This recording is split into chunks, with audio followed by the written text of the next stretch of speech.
Hi, my name is Denise Young, life skills coach, also mental health counselor. Um, Today I wanted to touch base on the Georgia shooting at McNair Discovery Learning Center that happened yesterday.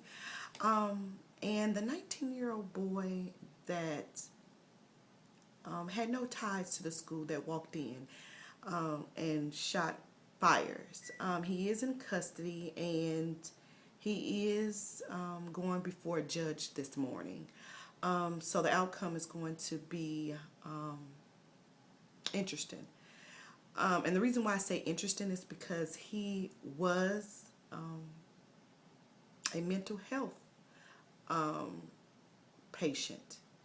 The courts prior gave him anger management, and he had a cabinet full of mental health medicines. So I kind of just wanted to touch base on that because I always talk about the importance of mental health and how society is going to really have to do something, because due to the increase of a lot of individuals that are doing school shootings and just having this strange behavior that society is looking at. But for mental health counselors and therapists and psychologists and psychiatrists, we know that it's mental health. We see the signs.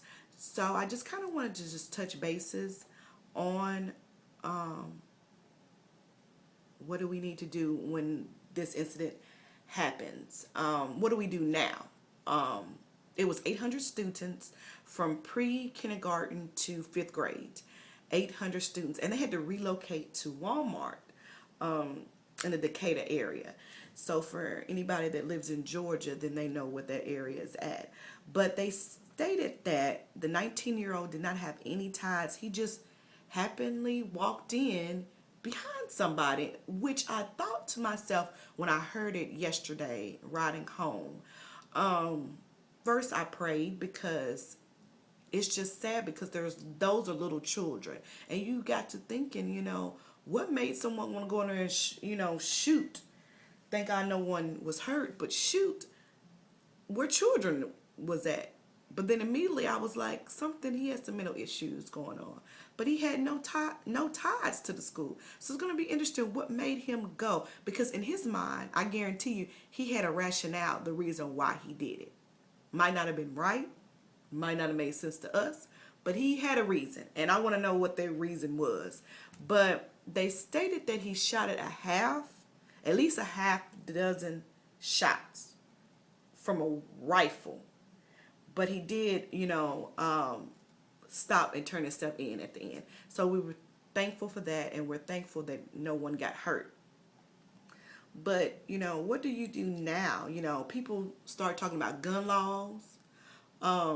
And I agree with that. We do need to change some laws, but we need to focus on mental health, because if you, in your right mind, you can use a gun properly. So I think that for me, as being a mental health counselor, I'm focused on the mental health first, and then we'll get to the gun laws. But I do agree that both of them are important. But let's just, really go over, what now? What if you have a client or a child or a son or a friend that's not taking their medication? The first thing that you want to do with that is, look at their medications. Do they have a lot in there? Usually you have a month's supply. Count the pills. The next thing I would suggest is get in contact with their therapist, counselor, psychiatrist, psychologist, whoever prescribed it, and let them know that they're not taking it. Document their behaviors. This young boy, the 19-year-old, a friend stated that he was a ticking time bomb. We really have to start paying attention to these people that we know, have issues. In society we call them crazy, which I hate to use that word when associated with mental health, but we'll know someone is like a ticking time bomb and we won't do anything about it.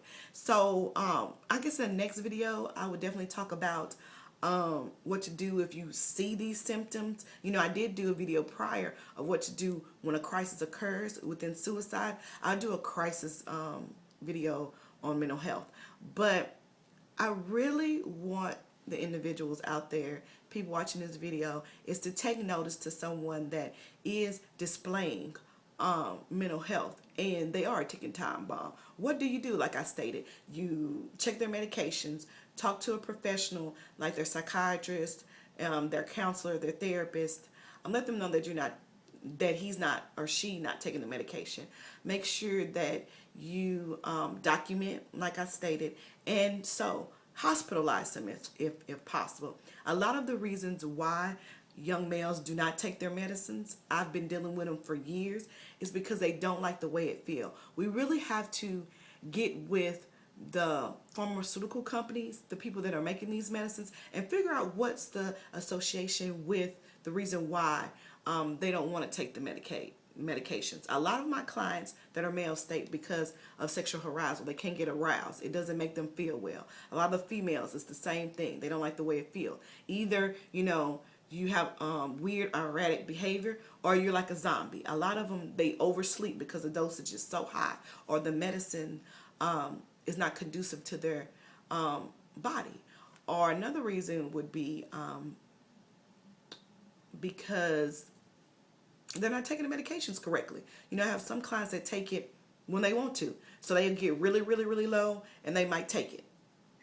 You can't take mental health medicine or prescription medicine like Tylenol every time you'll get a headache every now and then. It will not work. So I hope that these tips helped. I hope it got you to thinking.